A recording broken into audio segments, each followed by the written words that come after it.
welcome back to my film and TV channel. Yes, we're going over to Britain and New Zealand television today. Combined effort of the two, set in Scotland and New Zealand. I think it's Falkirk, one of the filming locations, and other places in New Zealand. I'm not quite sure the specifics, but it looks very New Zealandy, of course it does.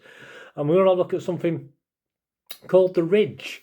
Yes, it's available, all episodes, on BBC iPlayer, although it's only set to broadcast on BBC Scotland on the 21st of October and BBC Two from the 23rd of October 2025. I'm doing this review as it stands on the 24th of October 2025 after watching it on BBC iPlayer. So we'll have a look at The Ridge. Yes, not much out there, not many people's or critics' views on this at the moment, so I'll give you my little views on it anyway while it's fresh and brand new.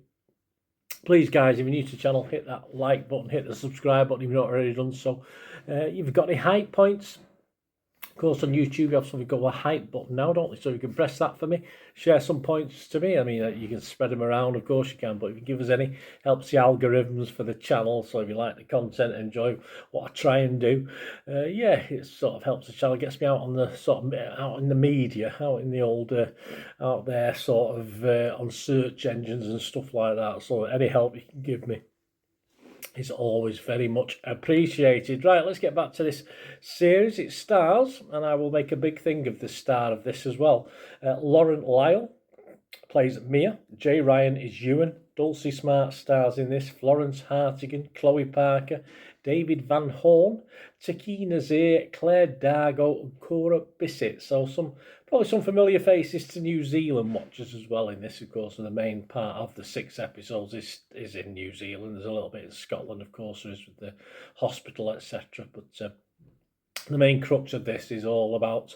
could you say, her adventures, or say it's not the nicest way for us to get to New Zealand. It was a sister's wedding, but it turns, of course, worse than that, because what's it about? Well, it's about a Glaswegian woman. She's got a bit of a troubled past. She's got a bit of a troubled present as well, and we'll have to see what a future holds, won't we? But she's visiting New Zealand for a wedding, a sister's wedding.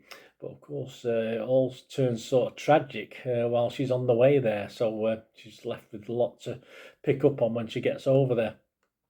My little thoughts on this. Lauren Lyle, I said we get back to the lead.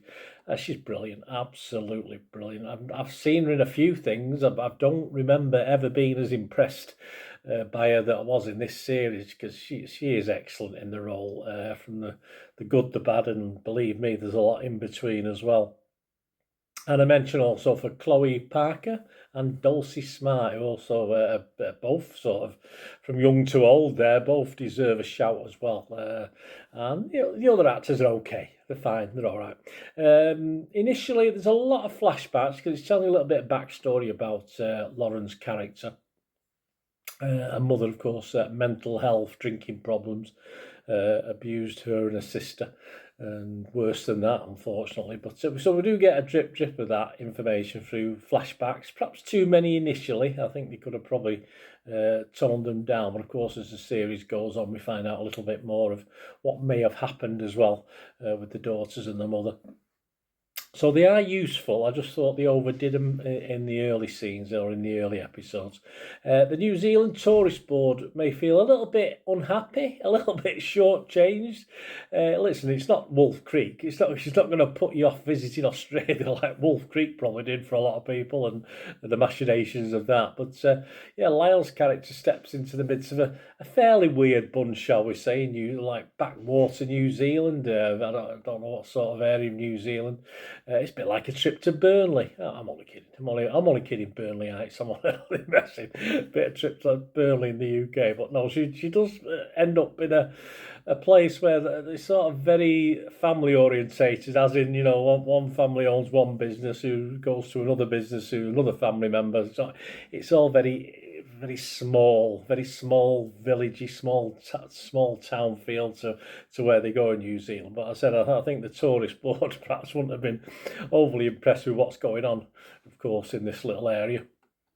Anyway, back to Lauren Lyle. I think she is the difference in this, from being The difference for it being just a silly at times thriller with lots of plot holes into a very watchable, if somewhat uncomplicated whodunit. I wouldn't say it was you have to think too much about it, but yes, it's still got its plot holes, but it's old Lauren, or young Lauren Lyle, who makes it all worthwhile. Makes it all bearable. She carries it. She does carry. For me, she carries the series without Lauren Lyle.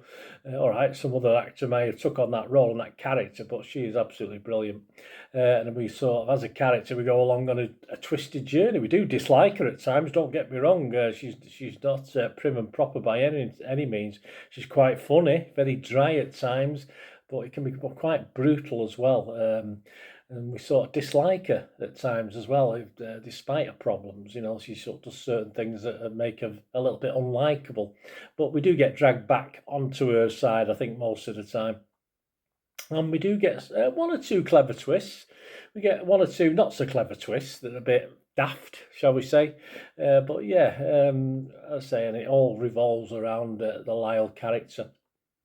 I think the setting is excellent. Of course, if you go to New Zealand, you've got to see, it's called the Ridge. You're going to see mountains and rocks and various things.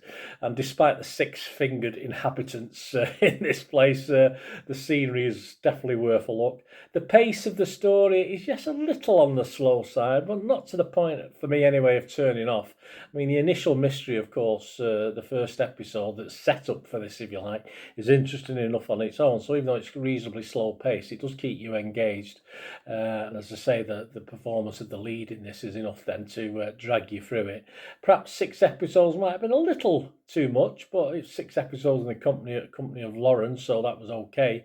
But perhaps 4-ish would have been better as far as length is concerned. And with this sort of thing, these sort of series, I like a good ending. I like an end to be an end, even if there's going to be a sequel.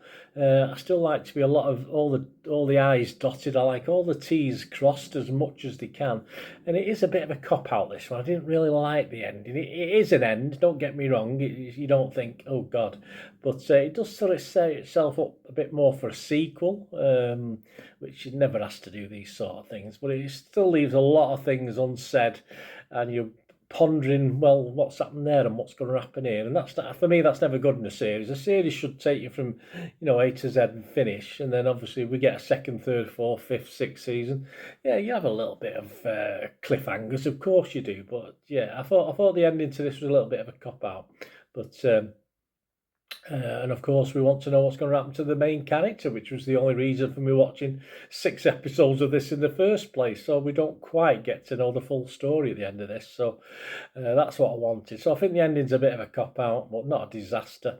And the thing as a whole, with Lauren or without Lauren, the story is okay, just about entertained enough. But of course, with Lauren Lyle involved, it's on the level of me recommending it. I would recommend you watch it purely for the acting performance of this young lady in this as well. So score-wise, yes, not much. There's only 60-odd scores on Internet Movie Database, and it's getting a reasonably disappointing 5.5, but I can fully understand that. As I said, there's a lot, unless you totally invest in the lead character and go on her journey. Apart away from that, it is a bit daft at times. It is a bit corny, a little bit slow at times, but I think it's worth a 6. I think this is watchable. I'll recommend it for the actor alone, or the main actor alone, with a couple of other actors doing a good job as well. So yeah, 5.5 Internet Movie Database. Not great, but I understand it, so I'll give it a 6 out of 10. So let me know what you think, guys. Great to have opinions, isn't it? That's what life is. It's all opinions. There's not many out there at the moment, so you can let me know what you think in the comments, or contact me through any of my socials. Or of course, if you press those buttons and you do like what I try and do on this channel, want to help support the channel, there are other ways of doing that. All you ever have to do is keep watching and listening. Hi again, hope you enjoyed the feature, guys. Thanks for watching. Please, if you did enjoy the content, please like, give us a thumbs up, and if you've not already done so, press that subscribe button. If you've not already subscribed, that'd be wonderful. It's free to subscribe, absolutely free. Also, check out my social media links if you want to follow me on TikTok, Instagram, X, Facebook. They'll all be in the description below. And my special thanks to supporters of the channel, yes, Piat6505, who have an eBay shop selling film and TV memorabilia, including posters, books, magazines. There'll be a link again in the comments section. And if you're into your football, don't forget my football stuff on Manchester City for general football fans, but mainly City fans, of course. Or if you know someone who might enjoy that, give them a kick in my direction. I'll be very, very grateful. And as ever, guys, comments on this feature is wonderful. Anything to do with film and TV is always very, very welcome. It's great to talk film and TV. I thank you guys for your support. Stay safe, everyone.